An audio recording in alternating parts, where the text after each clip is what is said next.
Bueno, buenas tardes a todos y todas. Gracias por venir a la Feria del Libro, a la presentación del Rey Inca, que es el último título que publicamos desde la editorial de la Biblioteca Nacional, en conjunto con el Centro de Estudios sobre Pueblos Originarios, que depende de la Dirección de Cultura de la Biblioteca.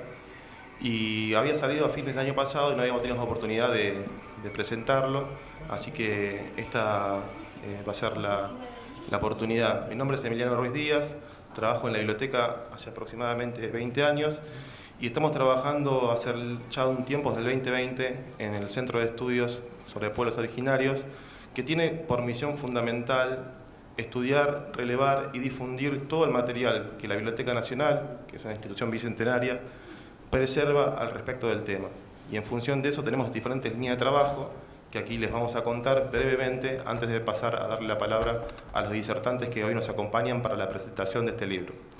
El Centro de Estudios sobre Pueblos Originarios fue una iniciativa del 2020 aproximadamente, que impulsada por la gestión anterior y por el actual director de Cultura de la Biblioteca, Guillermo David, que aquí nos acompaña.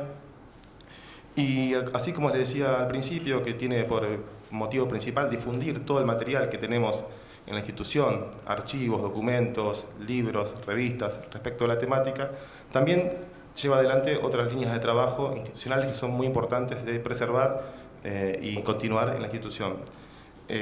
Uno de los ciclos que tenemos es Letras Originarias, que es un conjunto de entrevistas que están subidos al canal de YouTube de la institución, donde entrevistamos a escritores y escritoras originarios o no originarios que abordaron la temática actualmente en la contemporaneidad. Es un archivo que va a ir creciendo y lo pueden consultar en el YouTube de la biblioteca. También tenemos el ciclo Músicas Originarias, que son conciertos de artistas indígenas o que trabajan con la cultura indígena, que ya va por su tercera edición este año. Hace un par de semanas tuvimos la presencia de Sara Mamani, que también es escritora. También pueden ver todos los conciertos en la página y en el canal de YouTube de la institución.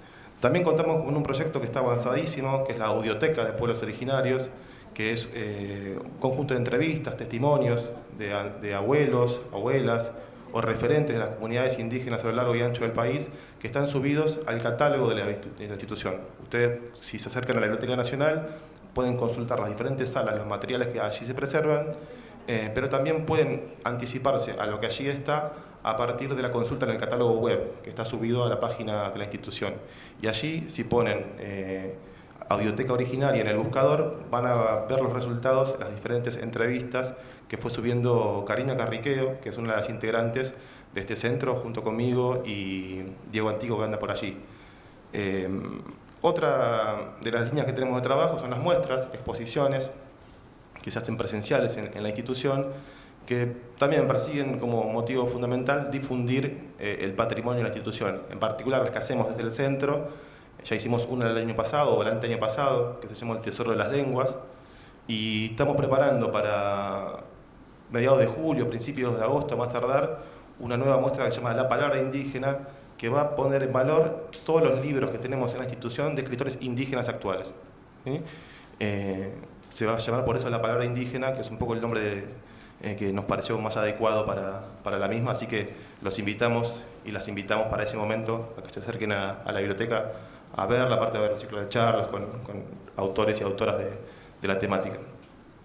Bueno, y por último, esta serie de libros, el primer libro lo publicamos ya hace un par de años, que se llama Los Diarios del Malón de la Paz, que los invitamos y las invitamos a consultarlo allí, que recoge los testimonios de dos integrantes de lo que fue el Malón de la Paz en la época temprana del primer peronismo. Allí tenemos el testimonio de Hermógenes Cayo, un imaginero colla, que dejó su testimonio respecto de lo que fue esa gran manifestación indígena que arrancó desde Jujuy y llegó hasta la Plaza de Mayo pidiendo por tierra, ¿no?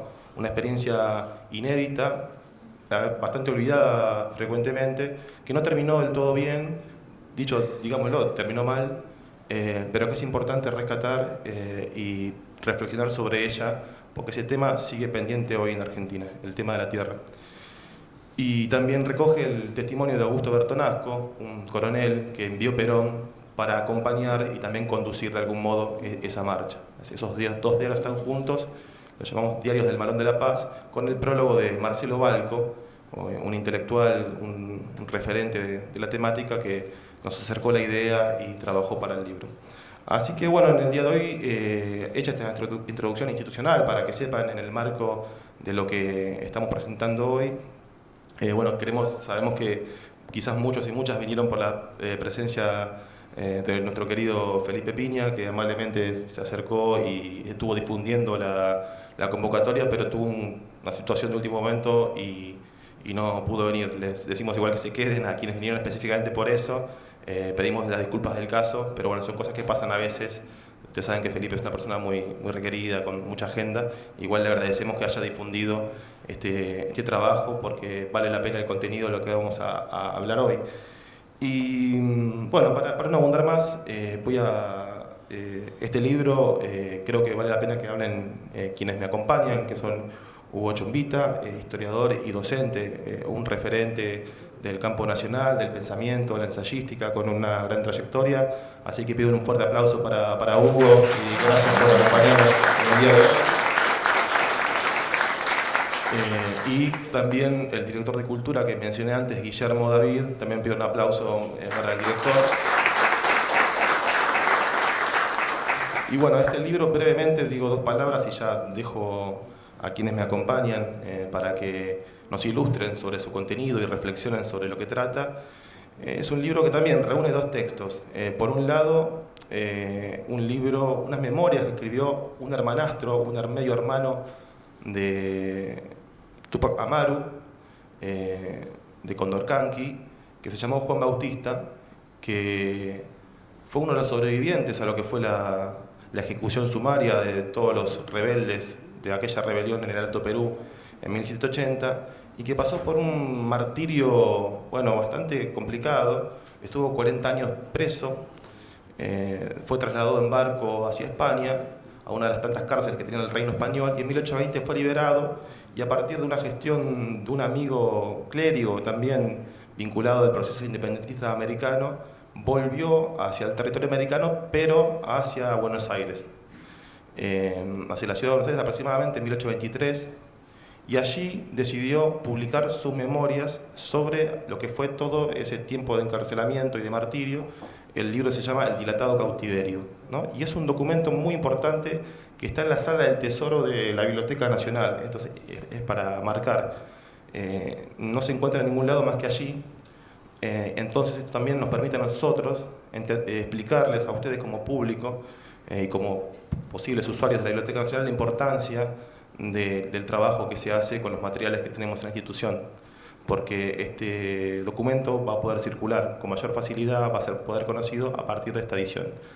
Es un libro publicado aproximadamente en 1825 aquí en Buenos Aires por la imprenta de los Niños Expósitos. Es un documento que preserva la Sala del Tesoro de la Biblioteca Nacional y que pueden consultarlo en la sala y que está aquí para ustedes. Y el otro libro es un libro, una biografía que escribió el historiador revisionista vinculado a lo que se llamó la izquierda nacional, que es Eduardo Stesano, que es un libro que sería como pionero bastante en la bibliografía argentina sobre el estudio de la vida de Juan Bautista Túpac Amaru. Así que reunimos esos dos textos. En el final hay un apéndice de Alfredo Varela, un intelectual ligado al Partido Comunista, que también fue uno de los primeros que exhumó este texto de Juan Bautista. De hecho, en el apéndice, cuando él empieza hablando de cómo encontró a Juan Bautista, dice que estaba en 1835 en la sala de la Biblioteca Nacional estudiando estos temas y se encontró con esto, ¿no? Era la Biblioteca Nacional que estaba en la calle México, ¿no? Calculo que en esa época estaría Martínez Subiría al frente... 1935. Sí, 1935, al frente de la Biblioteca Nacional, y él quiso editarlo en ese momento, se lo cuenta ahí, no tuvo mucha suerte y finalmente, unos años después, lo pudo publicar con una editorial barrial llamada Boedo, ¿no? Bueno, son como trayectorias de venires de un texto que culminan ahora en una nueva edición que esperemos sea del agrado de todos y todas, porque realmente es una historia conmovedora y que nos hace pensar al respecto de lo que es la conformación de la Argentina y sus vetas históricas, que incluyen sin duda a la trama indígena y el incario como una raíz profunda que deberíamos reconocer con mayor asiduidad. Estas son mis palabras. Gracias por venir y le pasamos la palabra entonces a Guillermo David, director de Cultura de la Biblioteca Nacional.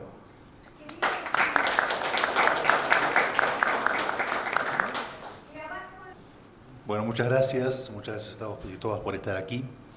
El libro tiene, además de los textos que señaló Emiliano, un texto introductorio de Diego Antico, que también forma parte del Centro de Pueblos Originarios, y del maestro Hugo Chumbita. Después le voy a dejar a él la palabra para que se explaye. Pero quería subrayar el hecho de que fue el original, yace en la Biblioteca Nacional, y fue editado por la imprenta de Niños Expósitos, que fue a parar a la antigua sede, primera sede de la Biblioteca Nacional, cuando era Biblioteca Pública de Buenos Aires, en la Manzana de las Luces. Luego, las mismas imprentas de los Niños Expósitos son las que aún están en la sede que hemos recuperado de Calle México de la Biblioteca Nacional. Por eso me gusta también la continuidad material de los saberes. Uno a veces piensa los textos que la historia, con una especie de marea, lleva y trae, se pierden. En torno a este texto está siempre la sombra del carácter apócrifo de ese texto o no. Pero también la dimensión material, es decir, está el manuscrito, está la primera edición de 1825, está la correspondencia, está recogida al final en el apéndice armado por Alfredo Varela, una carta muy conmovedora, con un estilo mucho más primitivo, si se quiere, mucho más simple que el del propio texto de Juan Bautista Tucumán Amaro, dirigida a Rivadavia, otra carta dirigida a Bolívar, ¿no? Es decir, la interpelación que hace este personaje. Yo había leído el libro hace muchísimos años en la versión de Varela, había conseguido la edición de 1935 y había conseguido el libro de Astesano, Juan Bautista de América. Lo volví a leer en estos días. Y es muy impresionante el texto, pues es un texto del martirologio, es un texto de la víctima de una de las mayores represiones que se dieron en época del virreinato, contra la rebelión, la única rebelión que conmovió la estructura virreinal de 1781, de Túpac Amaru. Y la sensación que tuve al volver al texto es que Juan Bautista al final siempre fue un hombre cautivo, incluso aún después de haber sido liberado, cautivo de fuerzas históricas que lo sobrepasan. Digamos, porque él era un hermano menor, no había tenido gran actuación en la rebelión, fue el único sobreviviente, él ve morir en su traslado en barco que dura meses y meses, solamente del puerto del Callao hasta Río de Janeiro ve morir al resto de su familia, su propia madre, la ve morir de hambre y de sed en la escollera del barco, ve morir a su sobrino, padece padecimientos terribles que va narrando con una especie de tono neutro, con una gran prosa.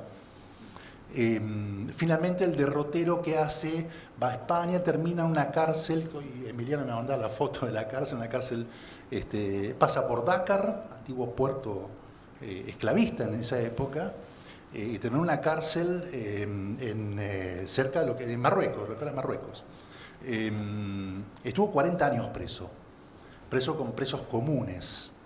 Y lo que él narra es de una potencia ese texto, porque es la historia de un ingenuo que ha sido tomado por la historia y que tiene una fe en la humanidad inconmovible.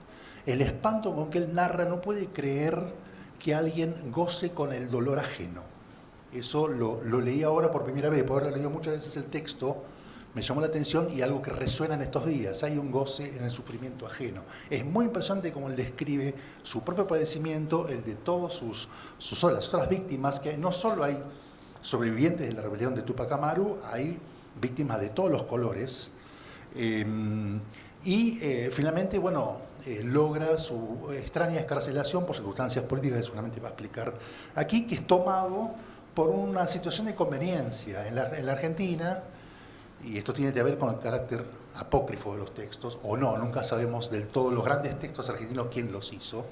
El otro gran texto contemporáneo y probablemente apócrifo, recién me acaba de decir Chumbita que sí que es apócrifo, contra toda mi vida, el texto del Plan Revolucionario de Operaciones de Moreno, el texto jacobino por excelencia, ¿no? Bueno, finalmente en la semana que viene va a haber unas jornadas en el Cabildo con una persona que ha descubierto finalmente el carácter de plagio de ese texto, de apocrificidad, que no era Mariano Moreno el que lo hizo. Es el texto más duro de lo que hubiera sido un proceso revolucionario a la francesa, digamos, que hubieran alentado los jacobinos argentinos. Pero, ya que vuelvo a Juan Bautista Túpac Amaru, está tomado por otro plan, que no es el plan de los jacobinos, que es la idea de una monarquía constitucional. Estaba la posibilidad del carlotismo, de emplazar a la princesa Carlota, y el pobre Juan Bautista dice: tenemos un inca, podemos poner una monarquía incaica que va a ser un modo de no romper del todo. A Rivadavia le parecía demasiado a la izquierda, por decirlo de algún modo, no romper del todo y seguir teniendo un gobierno propio. Ese menú de las monarquías constitucionales era de algún modo lo más razonable para las fuerzas desatadas por el proceso emancipatorio. Todos, en las tradiciones nacional populares, hemos leído siempre como latiendo el texto del plan de operaciones. Bueno, aparentemente ese texto no tuvo tanta importancia como nos gusta adjudicarle, y sí esta situación que estaba en Belgrano, que estaba en San Martín, en otras figuras que tenían la idea de que el incario, al igual que las comunidades jesuíticas, habían sido un modo de construcción social, estatal, algunas de raíz comunitaria, otras de carácter teocrático o no, pero que de algún modo había una posible forma de estatalidad para construir las naciones autárquicas y autónomas de América frente a la caída del Imperio Español con las invasiones napoleónicas, ¿no? Entonces, la figura del pobre Juan Bautista Túpac Amaru es una figura trágica, es una figura tomada por las fuerzas de la historia, que bien hizo, y aquí entro en otro personaje que me encanta, que es Eduardo Astezano. Es una figura poco conocida, poco reivindicada, era abogado, había nacido en Villa María, en Córdoba, pero vivió gran parte de su vida en Santa Fe. Era un hombre vinculado a las izquierdas, recién en 1930, había nacido en 1913, si no me equivoco, sí.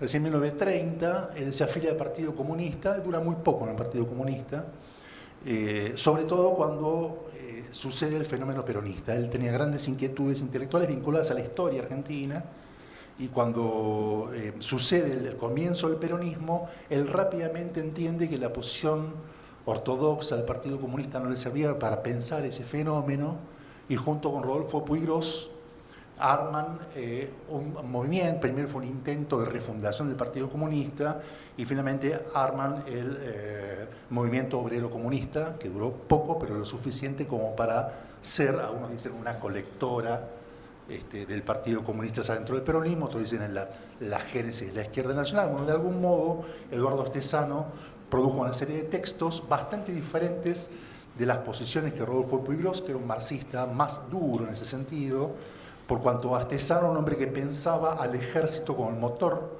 de la industrialización y de la historia del nacionalismo popular y desarrollo de las grandes burguesías nacionales en la década del 40. También está hablando de un vínculo bastante fuerte con el propio Perón, sobre los finales del peronismo, en un momento donde él trata de conciliar su formación marxista original con su adscripción peronista, y comete este libro, que es extraordinario, que es El Capital de Carlos Marx, versión reducida, pero intervenida con textos de la tradición histórica argentina. Cuando tiene que contar los orígenes del capitalismo, dice, bueno, pero en 1755 un viajero inglés se cruzó con un vendedor de ponchos en La Pampa, y entonces la teoría del valor ahí se juega de otro modo, el tema del intercambio, y pone todas citas de la historiografía argentina. Es maravilloso, porque él trata de explicar la lógica del capital y de la mercancía con ejemplo de la historia argentina. Es un libro precioso, de un prólogo de Puigros, publicado por la editorial de la revista de Puigros, llamada Clase Obrera, y es el Capital comentado por un argentino, incluso usa muchos términos de lunfardo. Es lindísimo, la versión del Capital que más me gusta. Bueno, tiene una serie de textos muy impresionantes. Tiene un texto que se llama El contenido social del Martín Fierro, tiene un manual de la militancia, y bueno, un montón de textos más o menos de la rutina propia de las izquierdas nacionales, hasta que ya, siendo una persona bastante mayor, da un giro, radicaliza su nacionalismo popular, que es lo que finalmente él es, y hace estos dos volúmenes, que los publica en el año 90, si no me equivoco, de Editorial Castaneda, que es La historia ecológica y social de la humanidad. Entonces, para él, las naciones son lo eterno. Esto es lo interesante de Artesano. Para él, las naciones son el sujeto histórico de la humanidad. Y se va a los orígenes de la humanidad hasta el presente. Es desde el Big Bang hasta la caída de la Rúa. Es muy impresionante. El libro es un libro extraordinario, de una apuesta ideológica muy fuerte. En el medio hace yo creo que su gran aporte historiográfico, sin duda, es el trabajo Juan Bautista de América, que está compilado aquí en el Rey Inca, que es uno de los trabajos más finos. Tiene unos textos, recuerdo, sobre la economía, los ejércitos sanmartinianos. Él pensó mucho el ejército como matriz de la industria nacional, ¿no? Algo que estaba en los orígenes del peronismo, que hoy suena como una cosa, una arqueología precámbrica, pero que fue un debate muy fuerte en la Argentina de cómo eran los modos de industrialización y de construcción de un país soberano. Bueno, esta figura de Artesano me encanta, es una figura muy lateral del pensamiento historiográfico, del pensamiento. A las izquierdas no les gusta del todo, a los nacionalistas no les gusta del todo, a los peronistas no les cierra del todo, a los antiperonistas tampoco. Eso mismo me parece adorable de Eduardo Artesano. Una figura muy incómoda, una muy buena prosa, si abordan este libro, piensa muy bien, es muy agudo, trama muy bien, uno puede leer las secuencias históricas como escenas dramáticas que empiezan y terminan. Me encanta Artesano, así que si pueden leerlo, por lo menos desde el punto de vista de la literatura historiográfica argentina, es un gran autor. Bueno, no digo más nada, lo dejo con el gran maestro Hugo Chumbita, que siempre es un placer escucharlo. Gracias.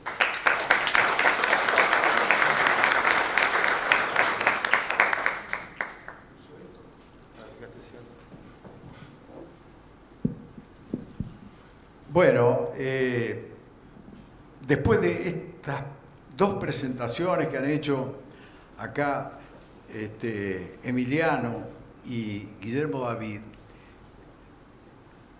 voy a tratar de, digamos, redondear algunos aspectos de mi experiencia con relación a este tema. Y estaba recordando cuando descubrimos que Juan Bautista Tupac Amaru, como dice el libro del cementerio de la Recoleta, estaba enterrado aquí, en Buenos Aires, ¿no es cierto? Y en este lugar tan notable, porque es el cementerio donde están enterrados las grandes figuras, incluso de nuestra historia. En el 2008, a propósito de un proyecto de ley de homenaje, de hacer un busto a Juan Bautista, de quien teníamos en realidad bastante pocas noticias, encontramos en el libro entonces de la Recoleta la fecha del ingreso de su cuerpo fallecido, ¿no es cierto?, el día anterior, y un movimiento de mujeres originarias que hacen trabajo comunitario en el Buenos Aires y en el Gran Buenos Aires, se dedicaron desde entonces a hacerle un homenaje anual en el cementerio de la Recoleta, en el día que ellos celebran como el Día de los Difuntos, una ceremonia espiritual, así llamada, dedicada a la memoria de este personaje tan interesante, cuya tumba en realidad no se pudo encontrar, porque fue removida, entre otras, en una remodelación del cementerio, y lo que se sabe entonces es que está allí, en algún lugar, pero no hay ningún señalamiento del lugar donde quedaron sus restos. En el municipio del Cusco, en Perú, hay un monolito donde se guarda un puñado de arena del cementerio, que es una especie de imagen o símbolo, ¿no?, de el lugar donde descansan los restos de Juan Bautista. Era un medio hermano del mismo hijo del mismo padre, pero de una distinta madre, que José Gabriel Condorcanqui, que todos lo conocemos como el gran rebelde que encabezó ese movimiento formidable en 1780, y que a su vez, ¿no es cierto?, toma el nombre de Túpac Amaru de Túpac Amaru I, que en el momento de la conquista del Perú en el siglo XV fue el jefe de una resistencia heroica, persistente y enormemente sacrificada, que terminó, por supuesto, con su ajusticiamiento, como le pasó a todos los grandes líderes rebeldes del pueblo originario. Y allí, entonces, empieza una dinastía de los Túpac Amaru, que le sirve como emblema a José Gabriel Condorcanqui, descendiente, por supuesto, ¿no es cierto?, directo del primero, para tomar el nombre de Túpac Amaru, ¿cierto? Nosotros, para distinguirlo, en los trabajos historiográficos solemos ponerle Túpac Amaru II.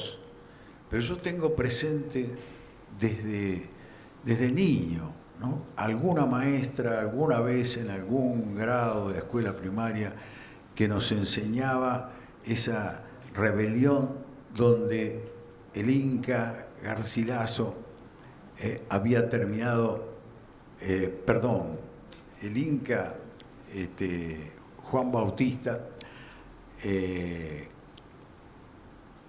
no, me refiero a José Gabriel. El Inca José Gabriel, Túpac Amaru, había terminado descuartizado, ¿no?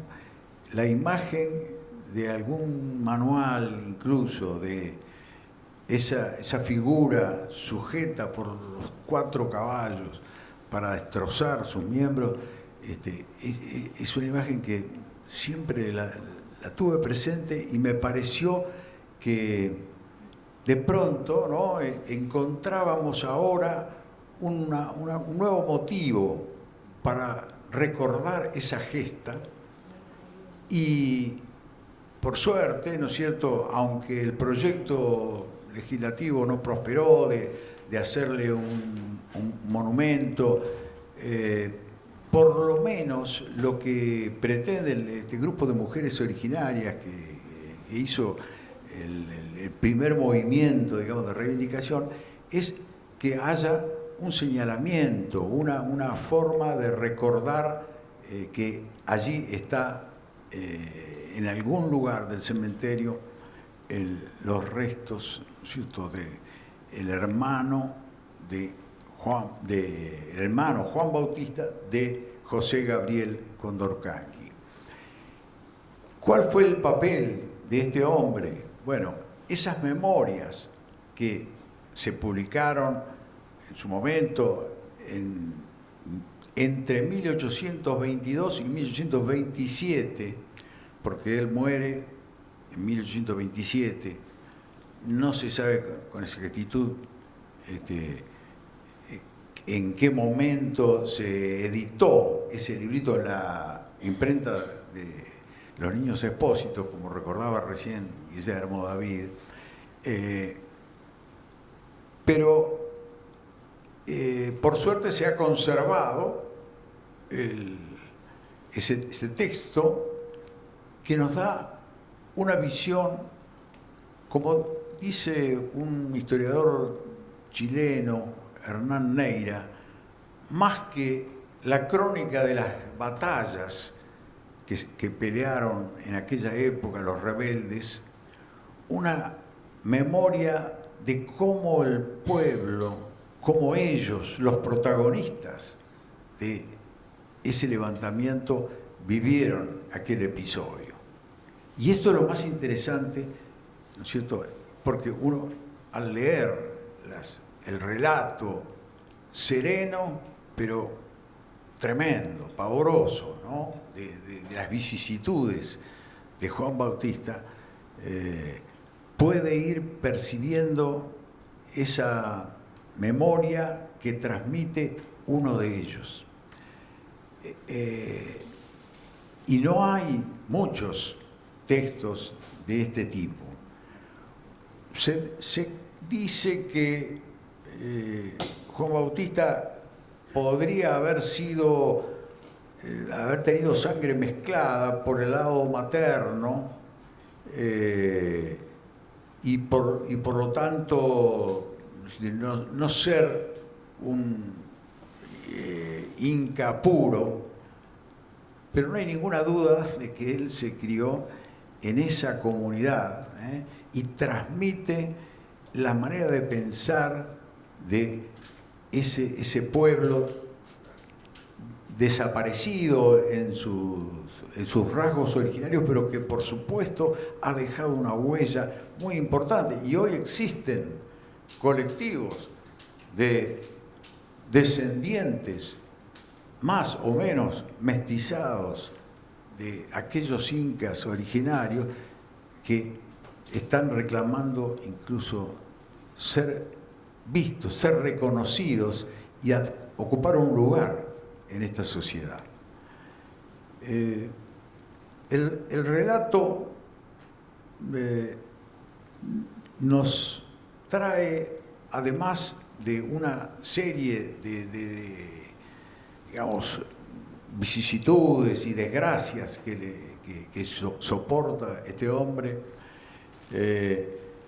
algunas reflexiones incluso sobre la naturaleza humana y sobre lo que él llama la ciencia natural y la ciencia social del pueblo incaico.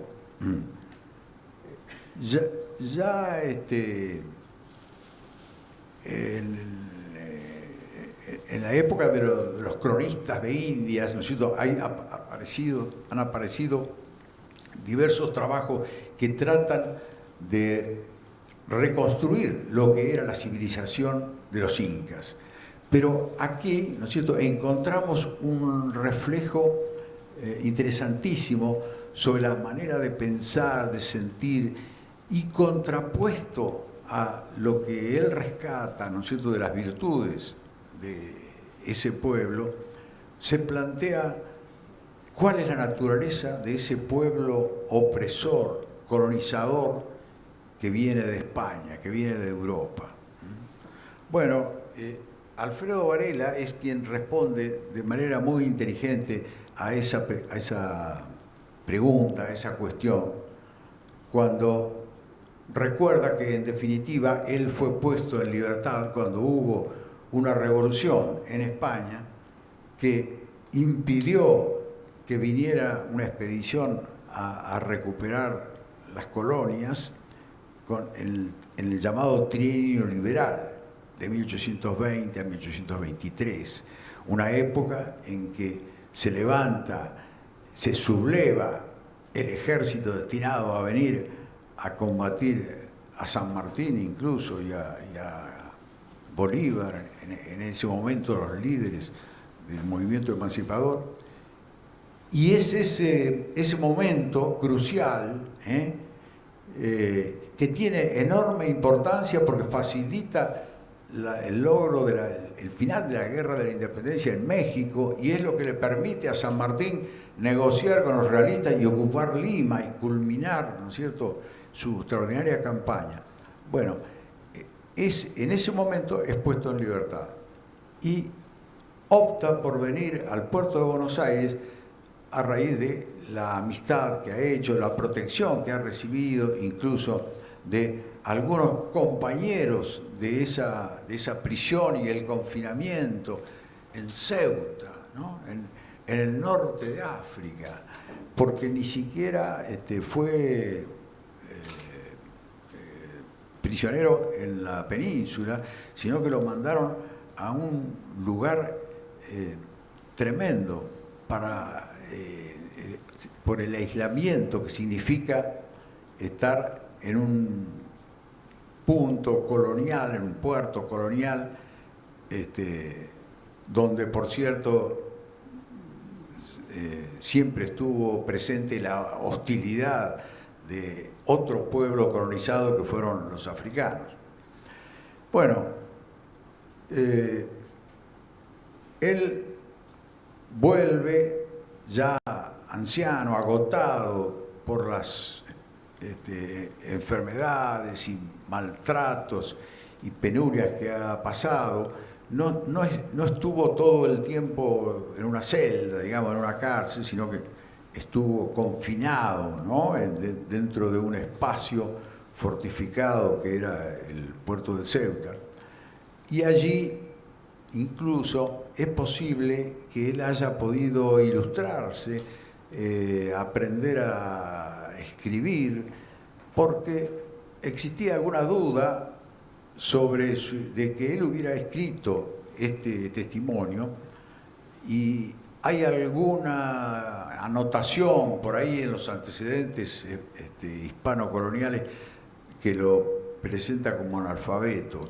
Sin embargo, él en su confinamiento muy probablemente pudo estudiar, formarse, aprender a leer y aprender a escribir, aunque de todos modos el texto de las memorias deben haber sido escritos por alguien que le ayudó a darle una forma literaria, por cierto, impecable desde el punto de vista, ¿no es cierto?, de la redacción de los documentos de la época, y que uno percibe en algunos párrafos que corresponden más que al pensamiento de Juan Bautista, de alguien que lo está ayudando, ¿no es cierto?, está transcribiendo sus memorias, sus recuerdos.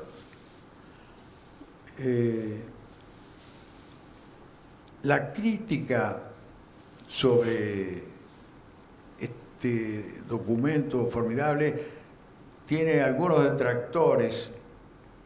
Paul Grusac, cuando no, implacable, creo que pusieron en duda la autenticidad, y otros defensores, entre los cuales podemos citar sobre todo a Boleslav Lewin, autor de una extraordinaria obra sobre todo el proceso de la rebelión de José Gabriel Condorcanqui, las rebeliones que subsiguieron en el Alto Perú, ¿no?, con Tomás Catari, que toma también el mismo emblema de Condorcanqui, y además de esta, bueno, el debate creo que siempre puede estar abierto, ¿no es cierto?, a nuevas opiniones o nuevos descubrimientos, pero en general creo que no hay dudas de que haya sido redactado directamente por Juan Bautista o por alguien que lo ayudara, es un testimonio indiscutiblemente auténtico en el fondo, en su sentido, en su mensaje. Bueno, fíjense, Alfredo Varela, a quien los muchachos han tenido el acierto, ¿no es cierto?, de incluir junto con la edición, la reedición entonces, del texto original del Inca, los trabajos posteriores de Varela y de Astesano, que son enormemente reveladoras y complementan de manera muy apasionante la visión esta de la época de la rebelión incaica, el problema colonial y, en definitiva, ¿no es cierto?, las vísperas e incluso la influencia de los pueblos originarios y sus luchas sobre los revolucionarios de la independencia. Bueno, Alfredo Varela pudo escribir y publicar este trabajo en 1950, el año del libertador General San Martín.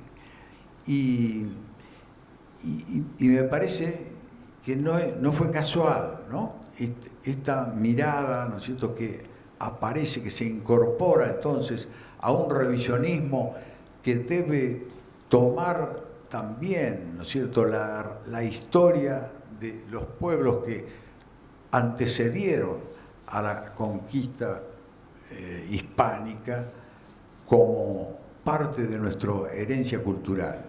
Fíjense ustedes que este era el argumento perfecto de Manuel Belgrano cuando él propone la monarquía incaica. Dice, antes de que llegaran los españoles, ¿quién gobernaba en América? ¿Quién gobernaba en nuestra región? ¿Cierto? En realidad no en toda, pero sí en la parte de la Sudamérica, ¿no es cierto?, de las Provincias Unidas. ¿Quién gobernaba? Los incas. Por lo tanto, si nosotros luchamos contra el dominio colonial español, ¿no es cierto?, restauramos la vigencia de la soberanía anterior, la de los incas, con sus sabias costumbres y sus leyes y sus códigos que son un ejemplo para la humanidad. Esto lo escribe Belgrano en un documento que firma con iniciales en un periódico de la época, y él es el autor del proyecto, ¿no es cierto?, de instauración de una monarquía incaica que es apoyado por San Martín, por cierto, y por Güemes desde Salta. En esta monarquía, ¿no es cierto?, se establecería una especie de símbolo con capital en el Cusco que facilitaría la reunión de las nuevas repúblicas, ¿no es cierto?, emancipadas de España. En 1816, ¿no es cierto?, ya existe una fuerte tendencia a la separación de las repúblicas. Ese descuartizamiento histórico, ¿no?, que vivió el continente, para usar la metáfora, ¿no es cierto?, del descuartizamiento de aquel pretendido rey inca, ¿no es cierto?, que fue José Gabriel. Y este proyecto tenía un candidato en Juan Bautista, de quien se sabía que estaba prisionero en Ceuta, y hasta se llegó a pensar en una expedición para liberarlo y traerlo. Y existían otros posibles candidatos. Yo creo que un candidato importante era el Inca Garcilaso, el Inca Dionisio. Me vuelve cada 2 por 3 el nombre de Garcilaso. Garcilaso es el Garcilaso de la Vega, es el autor de los comentarios reales de los incas, ¿no es cierto? Era un mestizo, en realidad, hijo de una princesa inca y un conquistador español, que escribió los comentarios reales, rescatando, ¿no es cierto?, lo que era el mundo incaico, y en una apología, ¿no es cierto?, que dio lugar a que le llamaran el Inca Garcilaso. Bueno, esto, en fin, también tiene mucho que ver con la historia de San Martín, que era un devoto lector de ese libro del Inca Garcilaso, y lo tenía como su texto de cabecera, ¿no es cierto?, como aparece incluso en su correspondencia. Y este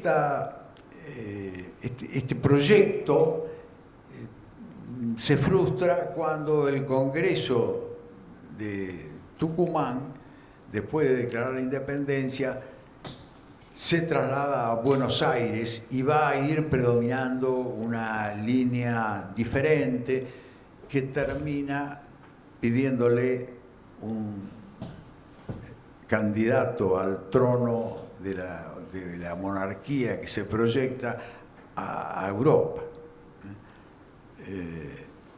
Es el proyecto monárquico que cambia de sentido, y en lugar de ser una forma, ¿no es cierto?, de afirmar las raíces americanas de la revolución, como cuenta, como canta la letra del himno de López y Planes, se conmueven del Inca las tumbas, lo que ve a sus hijos renovando la lucha por su libertad.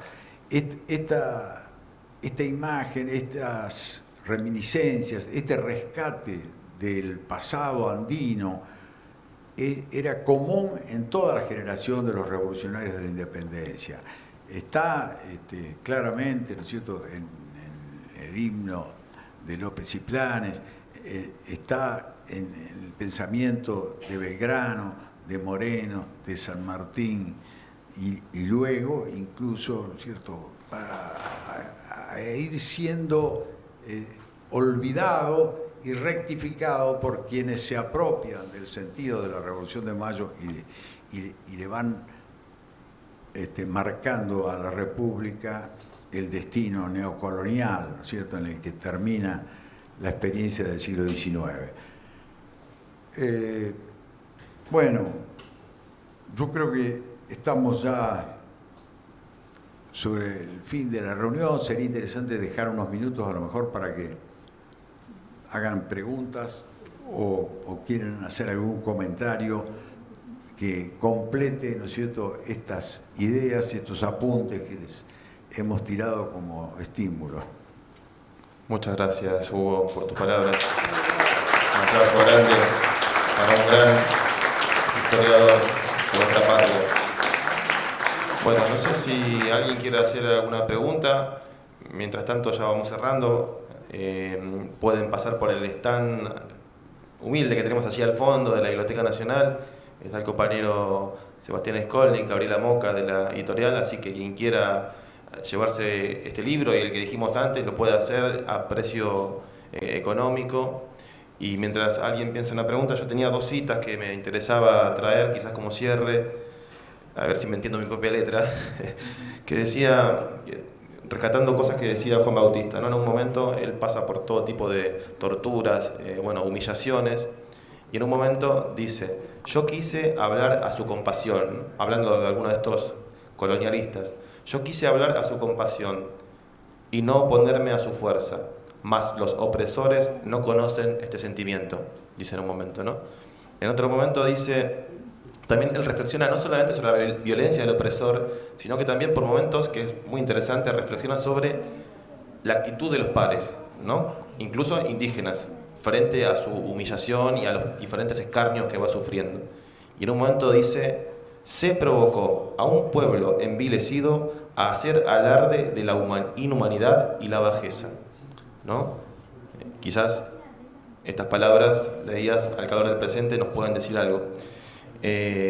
Bueno, de mi parte, agradecerles a todos y todas por su presencia, a Hugo, a Guillermo, y no sé si alguien quiere hacer alguna pregunta, alguna consulta.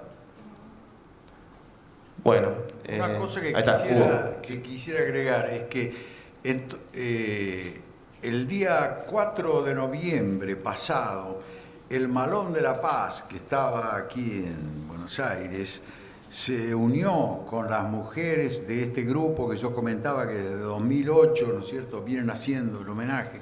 Y el día 4 de noviembre, como recordatorio de la rebelión de Túpac Amaru, le hicieron un gran homenaje en el cementerio de la Recoleta, en el cual se unía ese Malón de la Paz, que también acá, ¿no es cierto?, esta iniciativa tan interesante de la Biblioteca Nacional ha vuelto a revivir, a poner sobre el tapete en un texto necesario y unirlo, ¿no es cierto?, con la historia y la memoria de Juan Bautista, ¿no es cierto?, que es el otro trabajo, ¿no es cierto?, realmente encomiable que por suerte nuestra Biblioteca Nacional ha puesto en circulación. Bueno, muchas gracias, Hugo, y bueno, gracias a la Feria del Libro por el espacio, un espacio fundamental de la palabra en nuestro país. Agradecerle a los compañeros de comunicación, Marcelo Huisi en la fotografía, Diego Vega en la filmación, Paula Azar en la cobertura de prensa, Gastón Francese de la radio también. Así que, bueno, gracias a todos y todas por venir. Los invitamos a visitar la Biblioteca Nacional cada vez que puedan, a consultar los libros, a comprar también, ¿por qué no?, digamos la palabra. Así que, de los libros de editorial de la biblioteca. Así que muchas gracias a todos y todas por venir. Gracias. Viva la patria.